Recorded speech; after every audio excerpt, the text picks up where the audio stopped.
Hi friends, welcome to my channel. ఇవాల్టి recipe వచ్చేసి sweet shop style Mysore Pak.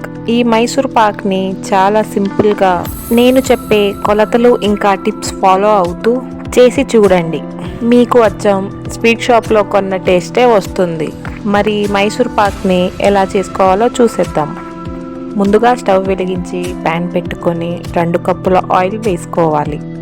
మంటని లో ఫ్లేమ్లో పెట్టుకొని ఈ ఆయిల్ని వేడి చేసుకోవాలి. ఇలాంటి ఒక కేక్ మౌల్డ్లో కానీ లేకపోతే ఏదైనా లోతుగా ఉండే గిన్నెలో కానీ ఇలా ఆయిల్ రాసుకొని పక్కన పెట్టుకోవాలి.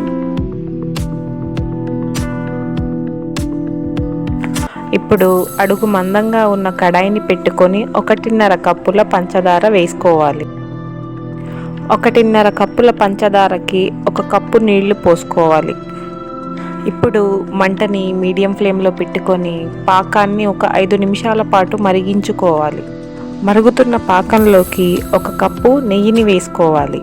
1 కప్పు అంటే సుమారుగా 100 గ్రాముల నెయ్యిని వేసుకోవాలి. నెయ్యిని ఎంత ఎక్కువగా వేసుకుంటే ఆయిల్ అంత తక్కువ పడుతుంది, ఇంకా టేస్ట్ కూడా చాలా బాగా వస్తుంది.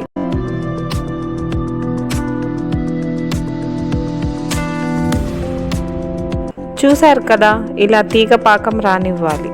ఇప్పుడు ఇందులో కొద్దిగా శనగపిండిని వేస్తూ కలుపుతూ ఉండాలి. మీరెప్పుడైనా ఇలా మైసూర్ పాక్ చేసుకునేటప్పుడు ఖచ్చితంగా తీగ పాకం వచ్చిన తర్వాతే పిండిని పాకంలోకి వేసుకోవాలి. చూశారు కదా, కొద్దిగా పిండిని వేసుకుంటూ ఇలా ఉండలు కట్టకుండా కలుపుతూనే ఉండాలి. నాకైతే ఈ పాకానికి సరిపడా 2 కప్పుల పిండి పట్టింది. మంటని లో ఫ్లేమ్లో పెట్టుకొని ఇలా కలుపుతూనే ఉండాలి. ఈ మైసూర్ పాక్ చేసేటప్పుడు మనకు ఎక్కువ శ్రమ ఏదైనా ఉందంటే ఇలా కలుపుతూ ఉండడమే. మీరు ఏమాత్రం కలపకుండా అలా వదిలేస్తే కింద అడుగంటి మాడిపోతూ ఉంటుంది.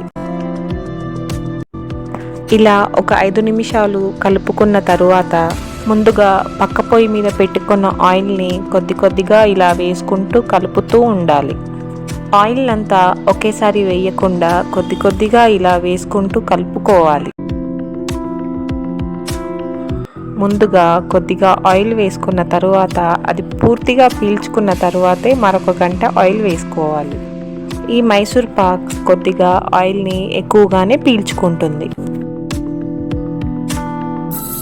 ఇలా మనం వేడి చేసుకున్న ఆయిల్ అంతా వేసుకోవాలి.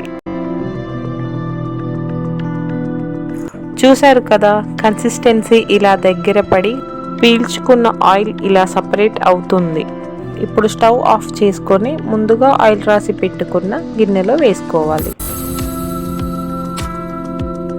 ఇలా సమానంగా స్ప్రెడ్ చేసుకోవాలి. 1 కప్పు తీసుకొని ఎక్కువ ప్రెషర్ పెట్టకుండా లైట్గా ఇలా సమానంగా చేసుకోవాలి. మైసూర్ పాక్ని వేడిగా ఉన్నప్పుడే పీసెస్గా కట్ చేసుకోవాలి. చల్లారిన తరువాత మైసూర్ పాక్ గట్టి పడుతుంది కాబట్టి అప్పుడు కట్ చేసుకోవడం కుదరదు. ఈ మైసూర్ పాక్ వేడిగా ఉన్నప్పుడే పీసెస్గా కట్ చేసుకోవాలి. ఇలా పీసెస్గా కట్ చేసుకున్న తరువాత మైసూర్ పాక్ని పూర్తిగా చల్లారేంత వరకు 3 లేదా 4 గంటల పాటు పక్కన పెట్టుకోవాలి. మైసూర్ పాక్ పూర్తిగా చల్లారిన తరువాత ఇలా డీమౌల్డ్ చేసుకోవాలి. చూశారు కదా, ఈ మైసూర్ పాక్ ఎంత చక్కగా వచ్చిందో. ఈ స్వీట్ని బయట షాప్లో కొనే అవసరం లేకుండా ఇంట్లోనే ఇలా చేసి చూడండి. అచ్చం స్వీట్ షాప్లో కొన్న టేస్టే వస్తుంది. ఒకసారి ఈ మైసూర్ పాక్ని ఇలా ఇంట్లోనే ట్రై చేసి చూడండి. ఈ వీడియో మీకు నచ్చితే లైక్ చేయండి.